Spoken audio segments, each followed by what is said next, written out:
अस्सलाम वालेकुम। Welcome to इमराद। दोस्तों दो अहम टॉपिक्स पर बात करने जा रहे हैं। दोस्तों पहला बात करेंगे कि पाकिस्तान एरोनॉटिकल कॉम्प्लेक्स ने अपने कुछ बड़े बायर्स में से 3 कंट्रीज़ का नाम लिया है जो कि पाकिस्तान के साउथ एशियन रीजन में एग्जिस्ट करते हैं। ये 3 कंट्रीज़ कौन से हैं और इसकी सिग्निफिकेंस क्या है, इस पर बात करेंगे। और दूसरा बात करेंगे कि पाकिस्तान एंड कतरी मिलिट्री डेलीगेशंस की मुलाकात हुई है कतर में। इससे पहले कतरी डेलीगेशन ने हैवी इंडस्ट्रीज टेक्सला जहां उन्होंने हैदर टैंक को इंस्पेक्ट किया, इसकी सिग्निफिकेंस को लेकर भी बात करेंगे। और ये बहुत ही बड़ी मीटिंग है जिसको लेकर बहुत से रूमर्स भी हैं। पहले टॉपिक की तरफ आ जाएं तो पाकिस्तान एरोनॉटिकल कॉम्प्लेक्स की तरफ से एक पोस्टर में ये बताया गया कि जो उनके वैल्यूड कस्टमर्स हैं, जो प्रॉपर कस्टमर हैं, जो पाकिस्तान एरोनॉटिकल कॉम्प्लेक्स से ना सिर्फ सर्विसेज लेते हैं बल्कि पाकिस्तान एरोनॉटिकल कॉम्प्लेक्स के तैयार करदा मुख्तलिफ वेपन सिस्टम्स को भी वो अपनी मिलिट्री में यूज़ करते हैं। पाकिस्तान एरोनॉटिकल कॉम्प्लेक्स ज़्यादातर जानी जाती है JF-17 थंडर एयरक्राफ्ट को बनाने की वजह से, लेकिन उसके अलावा भी ये बहुत से ट्रेनर एयरक्राफ्ट के सिमुलेटर्स को और बहुत से दूसरे सब सिस्टम्स को भी बनाती है। और इसी ऑर्गेनाइजेशन के अंडर जो मुख्तलिफ पाकिस्तान एयरफोर्स के ऑफिशियल्स होते हैं उन्हें दूसरे कंट्री में तैनात किया जाता है ट्रेनिंग पर्पसेज के लिए।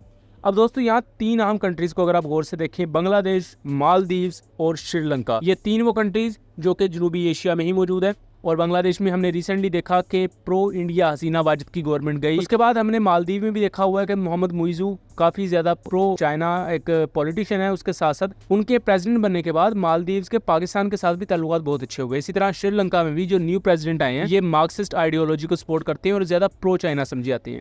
ये 3 कंट्रीज इससे पहले कोई बहुत ज़्यादा नहीं समझ आता था कि ये पाकिस्तान एरोनॉटिकल कॉम्प्लेक्स से किसी भी किस्म के कोई वेपन सिस्टम खरीदती हैं, लेकिन पाकिस्तान एरोनॉटिकल कॉम्प्लेक्स ये क्लेम करती है कि बांग्लादेश, मालदीव और श्रीलंका भी उनके कस्टमर्स में शामिल है। लेकिन सबसे बड़ा सवाल तो ये है कि किस किस्म के वेपन्स ये पाकिस्तान से खरीद रहे हैं 3 मुल्क, क्योंकि ऐसा कोई भी बड़ा वेपन सिस्टम पाकिस्तान का बना हुआ वो इन कंट्रीज की मिलिट्री में मौजूद नहीं है। हाँ, बांग्लादेश के बारे में ये जरूर है कि वो पाकिस्तान से एमुनिशन वगैरह खरीदते हैं और हो सकता है कि मालदीव और श्रीलंका भी खरीदते हों, लेकिन इनके बारे में कोई रिलायबल सोर्सेज नहीं है। लेकिन बांग्लादेश के बारे में ये चीज़ कंफर्म है। यहाँ पाकिस्तान एरोनॉटिकल कॉम्प्लेक्स की बात की जाए तो पाकिस्तान एरोनॉटिकल कॉम्प्लेक्स में ज़्यादातर इक्विपमेंट बनाया जाता है वो एयरफोर्स के इस्तेमाल का होता है।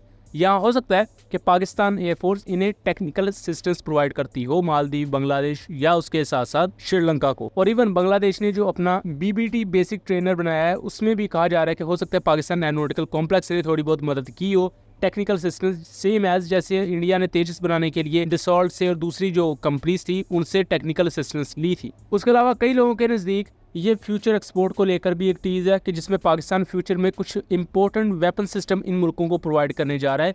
हालांकि इसके चांसेस ज़रूर हैं लेकिन कुछ भी कंफर्म या हतमी तौर पर नहीं कहा जा सकता। दोस्तों इसके बाद हम दूसरे टॉपिक की तरफ आ जाएं तो पाकिस्तान और कतरी हाई लेवल डेलीगेशन की मुलाकात हुई है दोहा में, जो कि कतर का दारुल हुकूमत है। ये मुलाकात इतनी ज्यादा सिग्निफिकेंट इस वजह से है क्योंकि नॉर्मल भी इससे पहले मुलाकातें तो होती रहती हैं पाकिस्तान और कतरी ऑफिशियल्स के दरमियान, पाकिस्तान और दूसरे गल्फ कंट्रीज के ऑफिशियल्स के दरमियान। और पाकिस्तान इनको ट्रेनिंग वगैरह प्रोवाइड करता है, ना सिर्फ एयरफोर्स की डोमेन में बल्कि आर्मी की डोमेन में भी। और इवन नेवल एक्सरसाइजेज भी कंडक्ट की जाती हैं ओमान जैसी कंट्रीज के साथ, सऊदी अरेबिया जैसी कंट्रीज के साथ। लेकिन कतरी मिलिट्री डेलीगेशन के साथ जो पाकिस्तानी मिलिट्री के ऑफिशियल्स की मुलाकात है ये बहुत ज़्यादा अहम इस वजह से है क्योंकि कुछ दिन पहले ही कतर की तरफ से एक हाई रैंक डेलीगेशन ने पाकिस्तान का दौरा किया।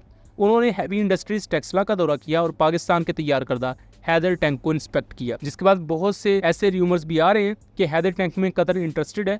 और इस पूरे टॉपिक पर हम इससे पहले एक डिटेल्ड वीडियो बना चुके हैं, उसका लिंक डिस्क्रिप्शन में दे दूंगा। और उसमें हमने ये भी बात की थी कि कतर इस वक्त एक न्यू मेन बैटल टैंक की तरफ जा सकता है, खासतौर पर अगर वो यूरोपियन साइड से निकलकर किसी दूसरी कंट्री को देखे तो पाकिस्तान के पास एक ऐसा टैंक जरूर मौजूद है। क्योंकि ये जो हैदर टैंक है ये चाइनीज VT4 का ही एक ट्रांसफर ऑफ टेक्नोलॉजी वाला वेरिएंट है जिसमें पाकिस्तान के कुछ सब सिस्टम्स हैं बट ओवरऑल एक TOT वेरिएंट है और चाइना ने पाकिस्तान को इसकी एक्सपोर्ट की इजाज़त दी हुई है। सो उस कॉन्टेक्स्ट में पाकिस्तान की तरफ से ये एक बेहतर डिफेंस एक्सपोर्ट हो सकती है जिससे ना सिर्फ पाकिस्तान की एक्सपोर्ट्स में इजाफा होगा बल्कि उसके साथ साथ पाकिस्तान को काफ़ी ज़्यादा लेवरेज हासिल होगा गल्फ कंट्रीज़ में, क्योंकि गल्फ कंट्रीज़ हमेशा से पाकिस्तान के लिए एक अहम एक्सपोर्ट कस्टमर रही हैं। वो अलग बात है कि हम सही तरह इनके पोटेंशियल को इस्तेमाल नहीं कर पाए और इसमें ज़ाहिर बात है कमी कोताही हमारी तरफ से भी थी और कुछ उन एरियाज़ के हालात भी हमेशा से इस तरह के पोलिटिसाइज चलते रहे हैं। और अब इतनी अहम मुलाकातें होना बहुत ही कम अरसे में, वो भी एक पाकिस्तान में आके उन्होंने विजिट किया, उसके बाद पाकिस्तानी ऑफिशियल्स की कतर में जाके मुलाकात होना, ये काफ़ी ज़्यादा अच्छा साइन हो सकता है पाकिस्तान की डिफेंस एक्सपोर्ट को लेकर